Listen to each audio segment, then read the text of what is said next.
அமைச்சர் மாண்புமிகு அமைச்சர் அவர்களே, கோயம்புத்தூர் மாவட்டம் மலுமிச்சம்பட்டியில் அமைந்துள்ள தனியார் கல்லூரி மாணவர் அமுதன் கொலை சம்பந்தப்பட்ட விஷயத்தில் கடந்த 10/8/2026 அன்று கோயம்புத்தூர் மலுமிச்சம்பட்டியில் உள்ள தனியார் கல்லூரியில் 3ஆம் ஆண்டு பயின்று வரும் 19 வயதுடைய மாணவர் அமுதன் அதே கல்லூரியில் பயிலும் சக மாணவர்களால் தாக்கப்பட்டு உயிரிழந்த சம்பவம் தொடர்பாக காவல்துறையின் முதற்கட்ட விசாரணையில் 9/8/2026 அன்று இரவு 8 மணி அளவில் 2ஆம் ஆண்டு பயிலும் அமுதனின் நண்பர்களும் 4ஆம் ஆண்டு பயிலும் சில மாணவர்களுடன் இடையே ஏற்பட்ட தகராறு காரணமாக 4ஆம் ஆண்டு பயிலும் மாணவர்கள் 2ஆம் ஆண்டு பயிலும் மாணவர்கள் மீது முதலில் தாக்குதல் நடத்தியதாக தெரிய வருகிறது.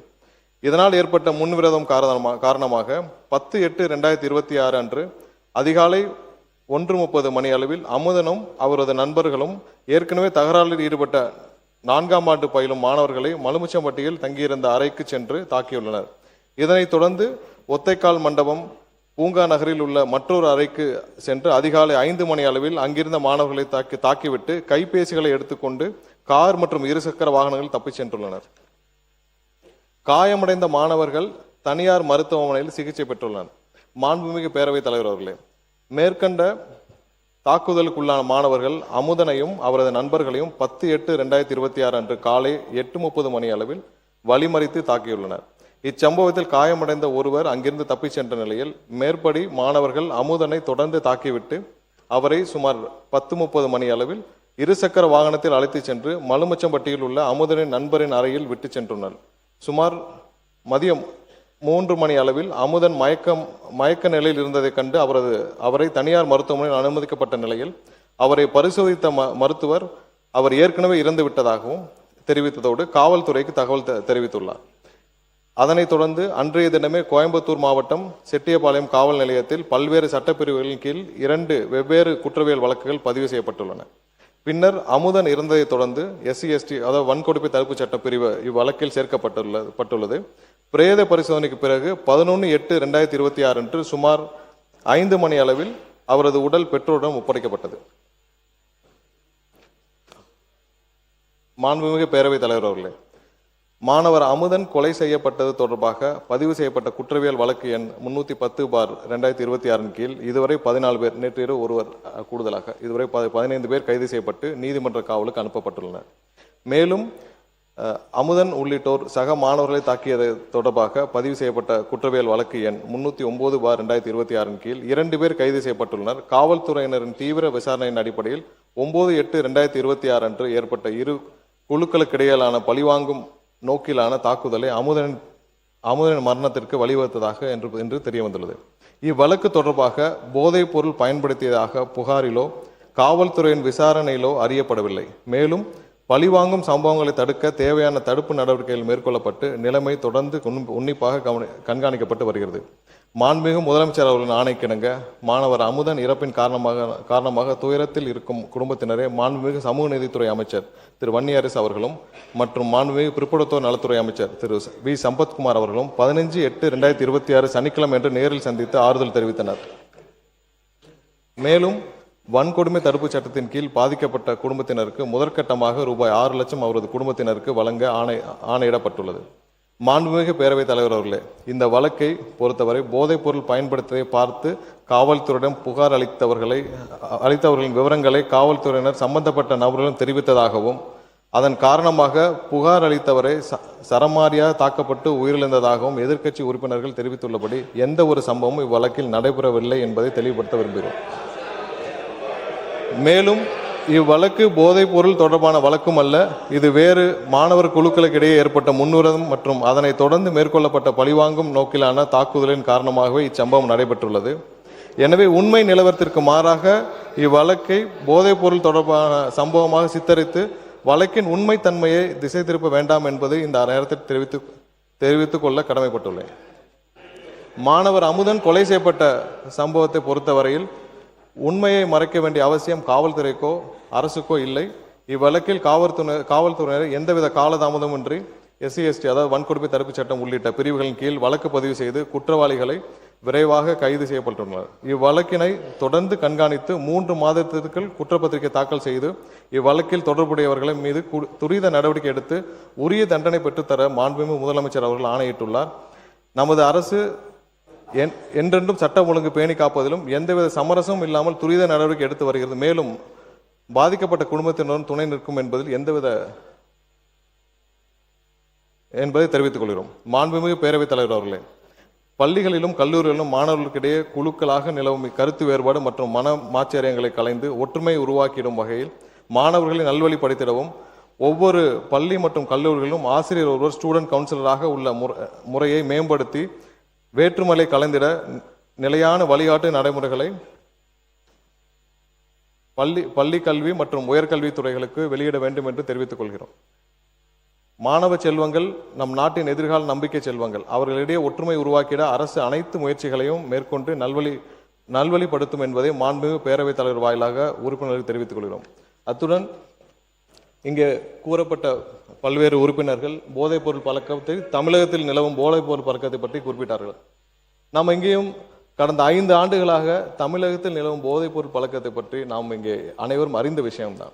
ஏற்கனவே உலக இன்டர்நேஷனல் போதைப் பொருள் கடத்தல் மன்னன் ஜாஃபர் சாதிக் என்ற நபர் டெல்லியில் கைது செய்யப்பட்டார். அவருடனும் அப்போது இருந்த முதல்வர் குடும்பம் முதல் அமைச்சர்கள் வரை அதிகாரிகள் வரை அனைவரும் எவ்வளவு தூரம் தொடர்பில் இருந்தாலும் எல்லாருக்கும் தெரியும். இதுவரை அந்த நபர் சம்பந்தப்பட்ட எந்த வழக்கும் தமிழ்நாட்டில் பதிவு செய்யவில்லை. கடந்த 5 ஆண்டுகளில் எல்லா வகையிலும் போதைப் பொருள் கல்லூரியிலிருந்து எல்லா இடங்களும் அதிகமாக இருக்கிறது என்பதில் எந்த மாற்று கருத்தும் இல்லை. அதை தடுக்க மாண்புமிகு முதலமைச்சர் அவர்கள் அனைத்து வகையிலும் தேவையான சட்டப்பூர்வ நடவடிக்கைகளும் அனைத்தையும் எடுத்துக்கொண்டிருக்கிறார்.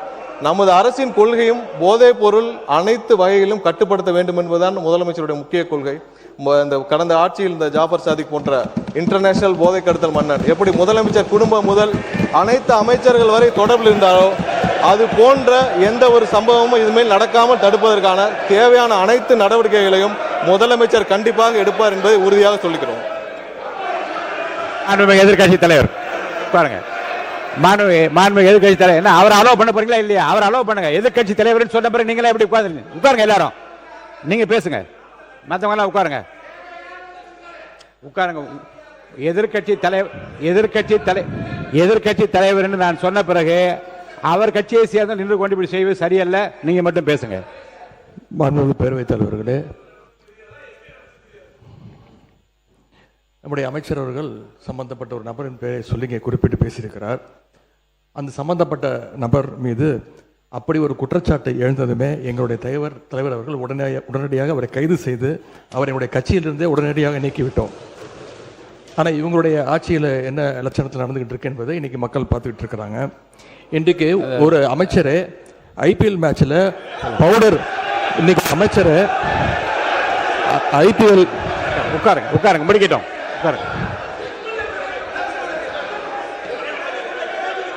அவங்க குற்றச்சாட்டு வச்சா நான் குற்றச்சாட்டு வைப்பேன். எதிர்கட்சியில் ஒன்று சொல்கிறேன். உங்களுக்கு பேசுவதற்கு நான் அனுமதி அளிக்கிறேன். நியாயமான கருத்து எதிர்கருத்தில் தான் சொல்ல அனுமதி அளிக்கிறேன். ஆனால் உங்கள் கட்சியை சார்ந்தவர்களை நீங்கள் பேசி நான் உட்கார அமைச்சர் இருங்க, அமைச்சரை நான் உட்கார சொல்லிவிட்டேன். இல்லை ஒன்று இல்லை, திரும்ப ஒன்று சொல்லுகிறேன்.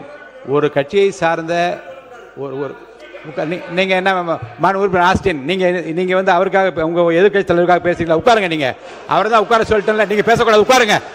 ஆஸ்டின் சார் உட்காருங்க. நீங்கள் உறுப்பினர் ஆஸ்டின், உங்களுடைய கட்சியினுடைய தலைவர், நீங்கள் எல்லாம் மதிக்க வேண்டிய, நான் மதிக்க வேண்டிய எதிர்கட்சி தலைவர், அவருக்கு நான் வாய்ப்பு கொடுத்துருக்கிறேன். மாண்புமிகு சட்டத்துறை அமைச்சர் எழுந்த உடனே உட்காருங்கள், பதில் சொல்வார் என்று சொல்லுகிற போது நீங்கள் எல்லாரும் எழுந்தீங்கள் என்றால் அப்போ உங்கள் தலைவருக்கு என்ன மதிப்பு இருக்கிறது? மாண்புமிகு எதிர்கட்சி தலைவர், நீங்கள் பேசுங்க.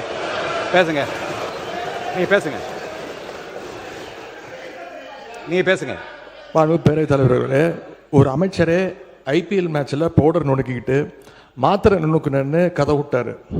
அவர்கிட்ட உங்களுடைய காவல்துறை ஏதாவது விசாரணை நடத்துச்சா?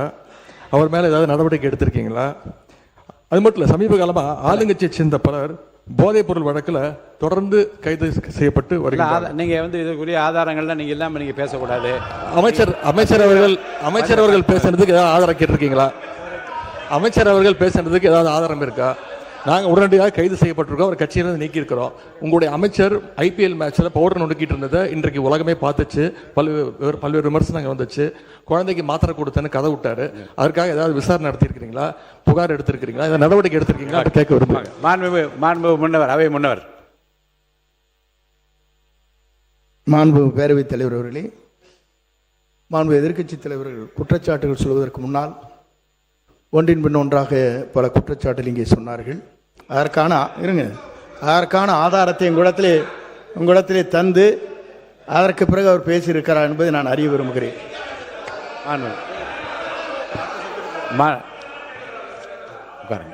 மாண்புமிகு சட்டத்துறை அமைச்சர். மாண்புமிகு பேரவைத் தலைவர்களே, நான் குறிப்பிட்ட அந்த போதை கடத்தல் மன்னன் ஜாவர் சாதிக் சம்பந்தப்பட்ட எந்த பெயரையும் நான் சபை நாகரிகம் கருதி சொல்லவில்லை. அதே நேரத்தில் அந்த வழக்கில் ஒன்றிய அரசு டெல்லியில் பதிவு செய்யப்பட்ட வழக்கு தான் தவிர்த்து இங்கே எந்த வழக்கும் பதிவு செய்யப்படவில்லை. அவரை காப்பாற்ற முயற்சியாக நடந்தது. இவர்கள் தேவைப்பட்டால் யார் யாருடன் எந்தெந்த வகையில் புகைப்படம் எல்லாம் அப்போது சமூக வலைதளத்தில் எல்லாத்தையும் வெளியானுச்சு. சபை நாகரிகம் கருதி நான் அதை வெளியிடவில்லை, யாருடைய பெயரையும் குறிப்பிடவில்லை. அதை அவர்கள் இத்தோடு நிறுத்திக் கொண்டால் நல்லது. கண்டிப்பாக நம்மளுடைய அரசு எந்த வகையிலும் போதைப் பொருள் கடத்தலை தடுக்கவும் போதைப் பொருட்களை தடுக்கவும் தான் முதலமைச்சர் உத்தரவிட்டுள்ளார். இல்ல இந்த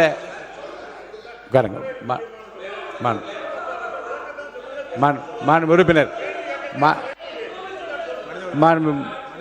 மனிதவளத்துறை அமைச்சர் அவர் சொல்லட்டும், அவரை பத்தி சொன்னதுனால சொல்லட்டும். மனிதவளத்துறை அமைச்சர். மாண்புமிகு பேரவைத் தலைவர் அவர்களே, அதாவது ஸ்டேடியம்ல இருந்து இந்த மாதிரி நடந்ததுக்கான விளக்கத்தை ஆல்ரெடி அளித்தாச்சு. அதுல அவங்களுக்கு பல்வேறு முரண்பாடுகள் இருக்கலாம், பல்வேறு கருத்துக்கள் இருக்கலாம். அப்படி இவங்க சொல்றாங்கன்னா அந்த சமயத்துல திராவிட முன்னேற்ற கழகத்தின் ஆட்சி தான் நடந்தது. அப்போ ஸ்டேடியம் வாசல்ல இருந்து இவங்கெல்லாம் வந்து அந்த மாதிரியான போதைப் பொருள் வித்தாங்கன்னு சொல்லி ஒத்துக்கிறாங்களா? அப்போ அதனால ஆதாரம் இல்லாமல் விளக்கம் கொடுத்ததுக்கு அப்புறமும் தேவையில்லாத பேச எனக்கு கூட தான் வந்து இப்ப செய்திகள்ல நீங்க சொல்லக்கூடாதுன்னு சொல்றீங்க. என்னோட அதாவது என் துறையை சார்ந்த கிட்டத்தட்ட அரசு வேலை கொடுக்கறதா சொல்லி 888 கோடி ஊழல் பண்ணிருக்காங்க. எனக்கு பல்வேறு முரண்பாடுகள் இருக்கு. அதனால விளக்கம் அளித்ததுக்கு அப்புறம் அது மாதிரி தேவையில்லாத விஷயங்களை கருத்துக்களை தெரிவிக்க வேண்டாம் என்றது பேரவை வாயிலாக நான் தெரிவித்துக் கொள்கிறேன்.